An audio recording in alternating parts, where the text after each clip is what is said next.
하나님이여, 내가 근심하는 소리를 들으시고 원수의 두려움에서 나의 생명을 보존하소서.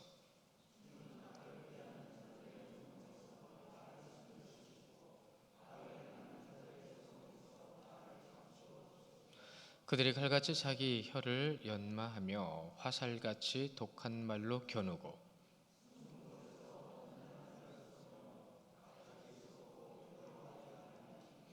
그들은 악한 목적으로 서로 격려하며 남몰래 옳은 웃기를 함께 의논하고 하는 말이 누가 우리를 보리요 하며,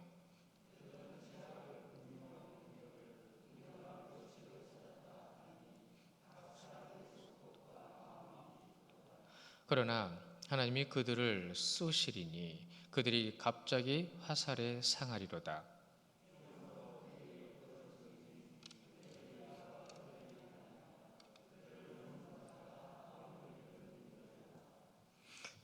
모든 사람이 두려워하여 하나님의 일을 선포하며 그의 행하심을 깊이 생각하리로다. 의인은 여호와로 말미암아 즐거워하며 그에게 피하리니 마음이 정직한 자는 다 자랑하리로다. 아멘. 우리가 말씀을 볼 때에 참 어떻게 보면은 이해하기 어렵지만 이해해야 되는 부분들이 있습니다. 여러분, 이 64편은요 비탄시예요. 비탄해요. 비통해요. 이때 쓴 시란 얘기예요. 그래서 우리가 성경을 가끔 보면은 이 성경 가운데에서 이 역설이라는 말을 좀 많이 쓰거든요. 역설은 시작은 이건데 결론은 반대예요. 그러니까 오늘 이 말씀도 비탄시인데요. 이 비탄이라는 게 슬프고 탄식하고 힘들고 어려운 거잖아요. 그런데 마지막 절에 보면 기쁨이 있고 감사가 있고 주님 앞에 기대함과 소망을 가져요. 그러니까 역설이잖아요. 비탄시인데 기쁘대요. 성경은요 하나님의 말씀이잖아요. 이 하나님의 말씀이 기록된 모든 역사 가운데에서 오히려 이 역설이라는 것을 통해서 이렇게 정리하는 바가 있는데요. 모순된 것을 깨닫게 하고 진실을 분명하게 밝혀주는 역할이다, 이건 거예요. 그러니까 이거 같은데 이게 아니었던 거예요. 우리는 잘 믿었던 것 같은데 돌아보고 나니까 우리의 믿음이 부끄러워요. 이것도 역설이거든요. 이 개인적인 역설. 그런데 그런 내 모습을 하나님께서 어떻게 해주신다고요? 주님 안에 믿음의 자리로 옮겨주신다고요. 그래서 하나님이 누구시고 하나님이 어떤 분이신지를 알게 하시는 것, 이게 바로 하나님의 방법입니다. 하나님은 우리를 창조하셨죠? 창조하셨기 때문에 우리를 나를 더 잘 아세요. 그러니까 나를 깨우쳐 주시는 방법은 내가 모른다는 얘기예요. 하나님만이 아신다는 얘기예요.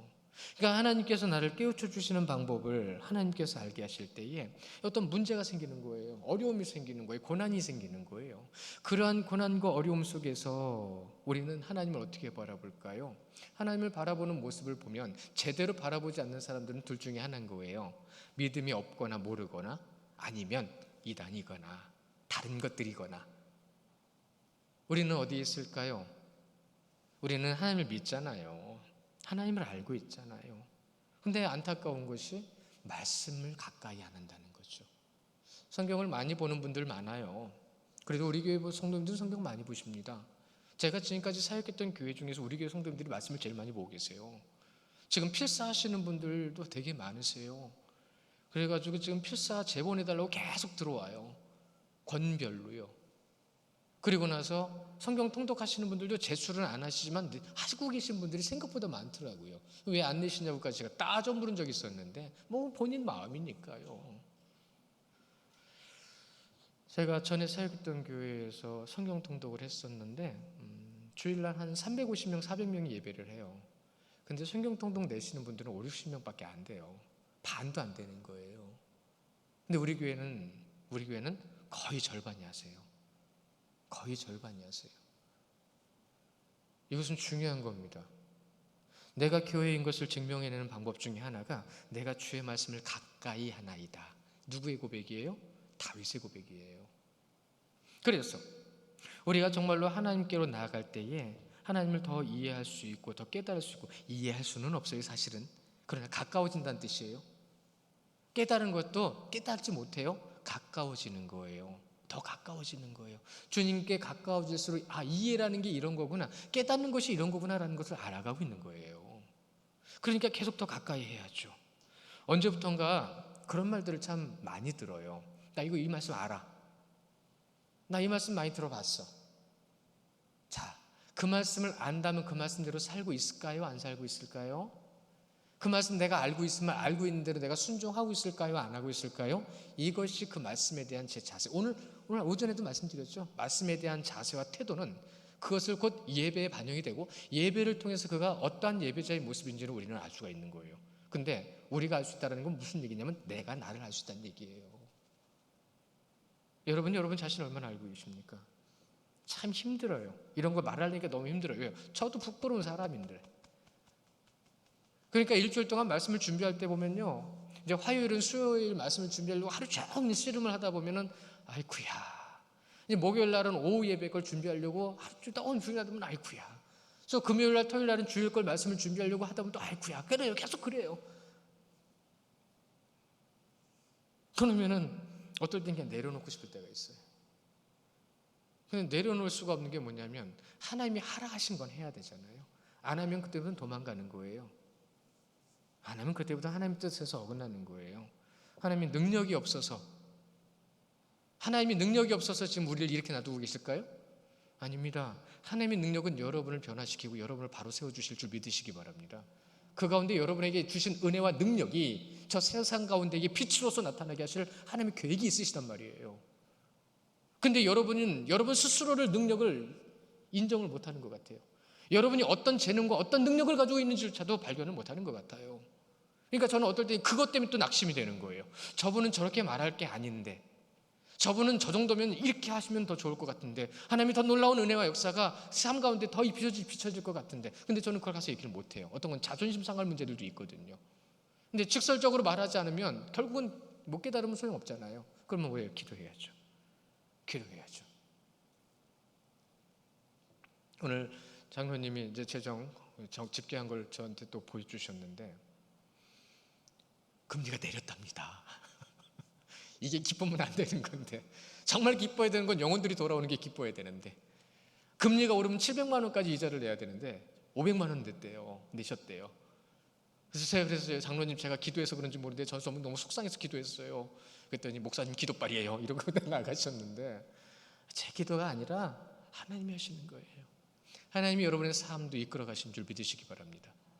하나님께서 우리에게 허락해 주신 자리에서 오늘 이 자리에서 우리는 어떻게 해야 되는가, 무엇을 해야 되는가, 어디로 가야 되는가를 분명히 고민하게 만드는데, 그 고민하게 만드는 것 가운데서 오늘 두 가지가 나오는데 무엇이냐면 제목처럼 근심과 두려움입니다. 근심과 두려움. 이 근심이라는 이 배시히라는 말이요, 무슨 뜻이냐면 우리로는 그냥 근심이라는 말이 되죠. 원문의 뜻은요 5가지 6가지 단어가 와요. 뭐냐면 이런 겁니다. 그 불평, 묵상, 기도, 걱정, 탄식 좀 섞여 있죠. 뭔가 역설된 것들이 섞여 있어요. 전 이제 거기 이제 주석에 나와 있는 대로 지금 여러분한테 불러드리는 건데, 섞여 있는데 불평, 탄식, 걱정은 한 무리로 볼 수 있는데 묵상과 기도는 좀 어색하잖아요, 같이 있기가. 근데 이 단어가 배시라는 단어, 이걸 다 담고 있습니다. 근데 우리나라 성경은요 이걸 근심이라고 번역했어요. NIV라든가 킹제임스 버전이니까 뉴 킹제임스 버전이라든가 이런 영어 성경을 보면요 거기서 강조하고 싶은 단어를 선택을 하다가 번역을 했거든요. 근데 우리는 근심이라고 번역을 했어요. 그래서 저는 우리 성경이 좋을 때가 참 많아요. 왜? 이 모든 것을 다 품고 있거든요. 굉장히 풍성하게 이런 것을 품고 우리에게 전달하고 있어요. 이렇게 들어보세요. 근심을 하게 되면 걱정하죠. 걱정이 있는 거잖아요. 걱정하다 하다 보면은 탄식을 해요. 이건데 어떻게 하면 좋아요? 탄식을 하고 앉아있어요. 그런데 우리가 불평하고 걱정하고 근심하는 이런 것들 속에 우리는 누구예요? 그리스도인들이죠. 그리스도인이기 때문에 우리는 그 근심을 누구에게 맡기고 누구에게 드리죠? 주님께 드리죠. 그러니까 우리는 묵상하고 기도하는 겁니다. 우리는 단어 하나로 이 모든 것을 다 하나님 앞에 묵상할 수 있어요. 근데 제가 설명을 해드리니까 아시죠? 설명을 그래서 해드리는 거예요. 신앙의 성숙은 어디서 나타나느냐? 그 근심에서 나타난다고 합니다. 근심의 자세. 나에게 있는 근심을 통해서 나는 어떻게 하고 있는가? 우리는 주님을 의지하죠. 그럼 묵상하고 기도하잖아요. 믿음의 분량을 어떻게 여러분들은 증명해내고 계세요? 어떻게 나타내고 계세요? 지금 이 근심이라는 말을 통해서 말씀도 한 군데 봤으면 좋겠는데 시편 55편 16절 17절 말씀인데요. 여러분 찾아보셔도 좋아요. 그리고 자막으로도 보셔도 좋은데 우리 시편 55편에 있는 고백을 통해서 정말로 성숙이라는 것이 무엇인가라는 것을 여기서 우리가 확인할 수가 있는데 우리 같이 읽어보겠습니다. 시작. 나는 하나님께 부르짖으리니 여호와께서 나를 구원하시리로다. 저녁과 아침과 정오에 내가 근심하여 탄식하리니 여호와께서 내 소리를 들으시리로다. 아멘. 자, 어떤 단어가 여러분 마음에 눈에 들어오셨어요? 부르짖는 것이 들어오셨어요? 아침, 점심, 저녁에 주님을 찾는 것이 들어오셨어요? 아니면 탄식이 들어오셨어요? 그게 지금 여러분 상태예요. 나쁜 건 아니에요. 확인하는 거니까. 그러면 그 순간에 우리는 뭘 하죠? 다니엘 기도처럼 기도하는 겁니다. 저녁과 아침과 정오와 하루 종일 뭐 한다는 얘기예요? 주님 한다는 얘기예요. 주님. 그러니까 온종일 깨어있는 겁니다. 온종일 주님을 바라보는 거예요. 오직 구원자는 하나님뿐이시잖아요. 그러니까 그 하나님만을 부르짖고 바라보면서 그분에게 여쭤봐야죠. 그분을 바라봐야죠. 여러분, 기도와 묵상이 차이가 뭐예요? 이런 거 따지는 거 좋은 건 아닙니다. 왜냐하면 사실 크게 안 다르거든요. 기도는 하나님과 대화라고 그랬죠. 묵상은 항상 하나님을 바라보면서 그분을 생각하는 거예요. 뭐가 달라요, 사실은? 우리는 근데 기도와 묵상이라는 걸 좀 더 깊은 의미로 알고 있어요. 그래서 유대인들은요, 주님, 사람들 보는 앞에서 큰 소리로 서서, 그것도 다들 보이는 데 앞에서. 그러나 겸손할 수밖에 없었던, 겸손한 게 아니에요, 겸손할 수밖에 없었던 세리는요, 구석에서요 쪼그리고 앉아서 조용히, 주님 어떻게 해요? 이 죄된 모습을 어떻게 하냔 말이에요. 그랬단 말이죠. 주님은 누구 기도 들으실까요? 뭐 말 안 해도 잘 아실 거고요.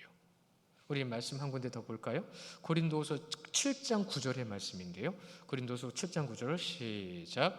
내가 지금 기뻐함은 너희로 근심하게 한 까닭이 아니요 도리어 너희가 근심함으로 회개함에 이른 까닭이라. 너희가 하나님의 뜻대로 근심하게 된 것은 우리에게서 아무 해도 받지 않게 하려 함이라. 아멘. 자, 말씀 한번 잘 보세요. 써있는 말씀 한번 잘 보세요. 근심을 하게 하셨다고 그러죠. 예, 하나님은 근심하게 하시는 분은 아니에요. 근데 그 근심은 누구 때문에 하게 되는 거예요? 이 안에 들어있는 것 때문에 하는 거예요. 세상의 악함 때문에 하는 거예요. 근데 그 근심을 통해서 뭘 하게 하신대요? 회개하게 하신대요. 세상의 악함을 직시할 수 있고 볼 수 있고 그 앞에 서 있는 나를 볼 수 있게 하신다는 뜻이에요. 그럼 나는 지금 뭘 하고 있느냐는 거예요. 근심하게 된 것은 우리에게 아무런 해도 받지 않게 하려 함이라. 근심의 그 문제로 내가 해를 받는 것이 아니라 그 근심을 통해서 하나님께 맡기고 내가 하나님 앞에 고백할 때에 주님은 어떻게 하신다고요? 보호하시고 지켜주시고 이끌어 주신다는 뜻입니다. 믿으시면 아멘. 그렇습니다. 역설이죠. 근심할 일들이 생겨버렸는데 오히려 그 근심은 뭐예요? 나에게 해가 되지 않는답니다. 왜요? 내가 주님께 그 모든 것을 맡겼으니까. 어떻게 해요? 주님이 그것을 나로 하여금 알게 하셨기 때문에. 그렇죠? 그런 거죠. 근심은 회개하게 하시기 위함이라. 깨닫게 하게 하심이라. 회개하면 어떻게 돼요? 회개하면 어떻게 돼요? 내일 아침에 역대하 말씀을 보시게 되잖아요. 내일 아침에 역대하 말씀을 보시면 성경 건축을 다시 시작합니다. 오늘 다시 시작했어요. 선지자의 말을 듣고 시작했어요. 하면 안 되는 거거든요. 왜요? 왕이 명령을 내렸어요. 하지 말라고. 그랬는데 그것은 잘못된 거다라는 것을 하나님께서 밝혀주셨어요. 선지자의 말을 들으니까 장로들을 통해서, 일꾼들을 통해서, 하나님께서 세우신 일꾼들을 통해서 하나님께서 그들을 형통하게 하시면서 그 당신의 뜻을 이루시는데 그 잘못된 모든 세상의 악함을 다 드러내 주십니다. 내일 그것이 밝혀져요. 근데 그들은 두려웠어요. 안 두려웠겠어요? 당장 북이스라엘을 갖다가 멸망시킨 아수르는 바로 위에서 너희들 하면 알아서 해. 바벨론은 저 위에서 남유다를 멸망시킨 그들은 너희들 내가 직접 다리오한테 얘기해서 너희들 그거 못 짓게 할 거야. 그래서 지금 못 짓고 있잖아. 근데 감히 또 지어? 내가 또 가서 얘기할 거야. 그런데 두렵지만 선지자의 말에 순종했습니다. 주님의 말씀에 순종했습니다. 세상은 여러분을 계속 두렵게 만들 겁니다. 그러나 세상의 두려움에 굴복하면 안 됩니다. 우리는 주의 말씀이 있습니다. 우리는 성도입니다. 성도라는 의식은요, 거룩한 거 맞아요. 근데 그 거룩함을 더럽히는 세상 앞에서는 우리는 단호해야 합니다. 그러니까 예할 줄 아는 그리스도가 아니라 노할 줄 아는 그리스도인이라는 책이 예전에 아주 불티나게 팔렸어요. 시각을 바꾼 거거든요. 생각을 바꾼 거거든요. 세상은 교회를 이용해 먹고 앉아 있는데 그 이용해 먹는 게 아니라 진짜 아닌 건 아니고 진실된 건 진실된 거라는 걸 말해줄 수 있는 그리스도인. 그게 노할 줄 아는 그리스도인이에요. 여기에서 그 뜻을 우리는 찾을 수 있는 거죠. 두려운 거 여러분 두려울 필요 없으세요. 근심 다음에 나오는 게 두려움이거든요. 그 두려움이라고 하는 이 파하드라는 말, 여러분 무엇이 두려우십니까? 이 두려움이라는 말도요, 원문에는요, 놀람, 공포, 전율, 당황함 막 이런 것들이 한꺼번에 섞여 있는 다 파하드예요. 파하드. 그런데 이 두려움 앞에서 내게 들어와 있는 것이 무엇인지를 알아서 두렵다는 두려움입니다. 이게 무슨 말씀인지 아시겠어요? 내가 하나님 앞에 구원받아야 되죠. 여러분 내가 구원받아야 되는데 내 안에 내가 구원받지 못하는 게 들어와 있어요. 잘 생각하셔야 됩니다. 내 안에 나로 하여금 구원받지 못하게 하는 것들이 들어와 있단 말이에요. 그것 때문에 두렵다는 겁니다. 발견한 거예요. 깨닫게 된 거예요. 이로 나로 하여금 근심하게 만드는 것이 무엇인지 알게 됐다는 거예요. 결국은 사단이었죠. 죄였죠. 그러한 죄를 깨닫게 되면서 이제 고백하는 거죠. 내가 이러한 죄된 것들로 인해서 휘둘렸구나. 내가 하나님 앞에 믿는다고 얘기는 하지만 여러분 잘 생각해 보세요. 다윗이요 밧세바를 범할 때에 미혹됐습니다. 넘어간 거예요. 그리고 나서 그거 들킬까 봐 충신을 죽였죠. 여러분 그 모습과 우리 모습이 과연 다를까요? 여러분 다르지 않습니다. 왜요? 여러분 욱해서 화 한번 나죠. 그래서 진짜 뭐 하나 저질러 버리죠. 그래서 뭔가 크게 일이 터지기 시작하죠. 그럼 터지기 시작할 때부터 뭘 하려고 그래요? 감추려고 하거나 오히려 그것을 갖다가 더 내 주도로 해결해 버리고 싶어서 죽이고 싶은 생각이 들고요. 모든 것을 뒤집어 엎고 싶은 생각이 들고요. 근데 여러분들은 그리스도인들이기 때문에 거기까지 안 넘어가는 거예요. 그게 십자가의 은혜입니다. 다윗에게는 십자가가 없었어요. 그러나 다윗은 그것을 경험함을 통해서 삶에서 내가 죄인이니, 사도 바울과 똑같은 고백을 했죠. 죄인의 개수라고요. 내가 간음을 했고 내가 살인을 했다고. 그것이 두려웠던 거예요. 다윗은. 그 근심과 두려움을 오늘 고백하고 있는 겁니다. 내가 그런 존재구나. 여러분 욱하면 별 생각 다 합니다. 아우 저 인간 진짜 막 하루도 좋고 일주일도 좋고 그럴 때 있어요. 로마서 8장 26절에 뭐라고 말씀하시는지 아십니까? 우리 같이 보실까요? 로마서 8장 26절 시작. 이와 같이 성령도 우리의 연약함을 도우시나니 우리는 마땅히 기도할 바를 알지 못하나 오직 성령이 말할 수 없는 탄식으로 우리를 위하여 친히 간구하시느니라. 아멘. 말할 수 없는 탄식이라는 건 사실은 뭐냐면 우리는 구원받을 존재가 아니에요. 또 죄를 짓고 있는 존재예요. 주님을 믿고 있다고 하지만 믿음의 모습이 연약해지는 삶을 살아가고 있어요. 참 안타깝죠. 어떡하죠? 그런데 주님은 눈물을 흘리며 기도하시는 거예요. 십자가에 못 박혀 돌아가실 때까지 자신의 몸에 못이 박히는 그 순간까지도 저들을 용서하옵소서. 이게 주님의 성령의 탄식입니다. 저들을 용서하옵소서. 저들을 용서하옵소서. 분이 사기 충천해가지고 막 여러분 그럴 때 기도도 안 되잖아요. 찬양도 안 되잖아요. 말씀은 눈에 들어오지도 않습니다. 그럴 때는 어떻게 해야 돼요? 방법이 없어요? 어떻게 해야 돼요? 주님 부르고 앉아 있는 거죠. 그것이 주님이 우리를 지금 부르고 계신다는 뜻이에요. 나는 당장 몽둥이 들고 뛰쳐나가고 싶지만 나를 이 자리에 머물게 하는 주님이 나를 이끌어 주시는 거예요. 성령의 말할 수 없는 그 눈물의 탄식이 나를 붙들고 계시는 거예요. 뭐죠? 십자가. 오직 주의 그 십자가. 데살로니가후서 2장 13절에서 이렇게 말씀하시는데요. 우리 같이 보실게요. 시작. 주께서 사랑하시는 형제들아, 우리가 항상 너희를 관하여 마땅히 하나님께 감사할 것을 하나님이 처음부터 너희를 택하사 성령의 거룩하게 하심과 진리를 믿음으로 구원을 받게 하심이라. 아멘. 여러분, 우리가 구원받은 거 아니에요. 구원 받게 해주신 거예요. 똑같이 나쁜 마음 가지고 있어도 말씀을 지금 보고 듣고 나누면서 그 말씀대로 살려가는 그 노력 때문에, 여러분, 그 노력은 왜 있는 거죠? 믿음이 있기 때문에 노력이 있는 거예요. 그 자그마한 노력들이라도 있기 때문에 우리를 구원해 주신 거예요. 그래서 오늘 이 말씀의 중간에 뭐라고 말씀하시죠? 마땅히라는 말씀하시는 거예요. 오늘 말씀의 중심을 가지고 이 한 절의 말씀 가운데에서는 이 마땅이라는 말이 가장 핵심에 있습니다. 왜요? 이 마땅이라는 말은 무엇을 의미하는 거냐면 우리의 죄를 사해 주셨기 때문에 당연히 이란 뜻이에요. 우리는 주님께 빚졌잖아요. 빚졌죠. 뭐예요? 죄 졌잖아요.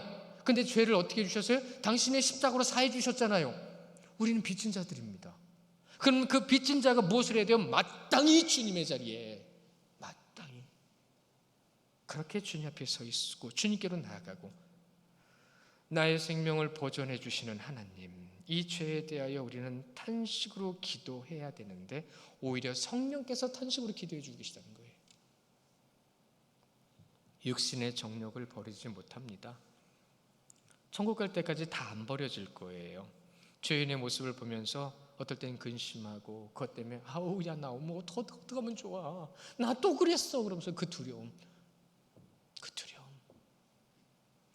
오늘 말씀 2절에 보시면, 우리 2절 같이 읽어볼까요? 2절 시작. 주는 악을 꾀하는 자들의 음모에서 나를 숨겨주시고 악을 행하는 자들의 소동에서 나를 감추어 주소서. 주신 게 아니에요. 감추어 주소서. 오늘 중요한 말씀 다 드렸어요. 그래서 나를 감춰주신 그 주님 앞에 서 있는 그 악한 무리들 있죠. 그 악한 무리들, 우리 3절 같이 읽어보겠습니다.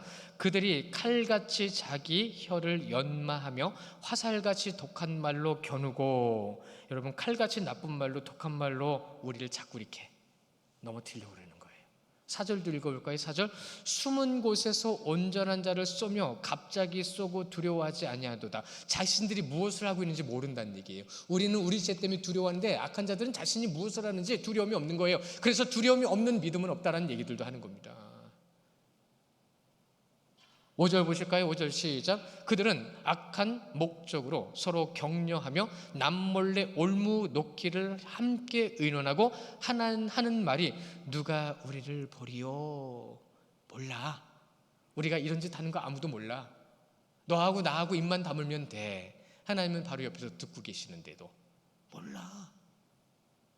그러니까 그냥 계속 그런 짓을 하고 올무를 놓겠다는 거예요. 누구를? 성도를 넘어뜨리겠다고. 자, 우리 6절도 읽어볼까요? 우리 6절 시작. 그들은 죄악을 꾸미며 이르기를 우리가 묘책을 찾았다 하나니 각 사람의 속뜻과 마음이 깊도다. 묘책을 찾았대요. 아주 지혜로운 척하는 거예요. 성도 여러분, 이렇게 악한 마음과 말들을 하는 그들을 향해서 오늘 말씀은 7절부터 10절까지 말씀으로 이렇게 말씀하십니다. 7절부터 10절 같이 봅니다. 시작. 그러나 하나님이 그들을 쏘시리니 그들이 갑자기 화살에 상하리로다. 이러므로 그들이 엎드러지리니 그들의 혀가 그들을 해함이로야. 그들을 보는 자가 다 머리를 흔들리로다. 모든 사람이 두려워하여 하나님의 일을 선포하며 그의 행하심을 깊이 생각하리로다. 의인은 여호와로 말미암아 즐거워하며 그에게 피하리니 마음이 정직한 자는 다 자랑하리로다. 아멘. 하나님을 자랑하는 한 주가 되시기를 축원합니다. 하나님이 여러분을 보호하시고 보호하시는 하나님의 뜻으로 인하여 우리는 그 하나님 앞에 즐겁고 내 정직함을 감사할 수 있는 한 주간의 삶이 되시기를 주님의 이름으로 축원합니다. 이 시간 잠깐 기도할까요? 하나님께서 우리 성도님들에게 허락하여 주신 삶의 모습, 시간을 이 시간 우리가 하나님 앞에 드리며 하나님 앞에 고백하시기 바랍니다. 주여,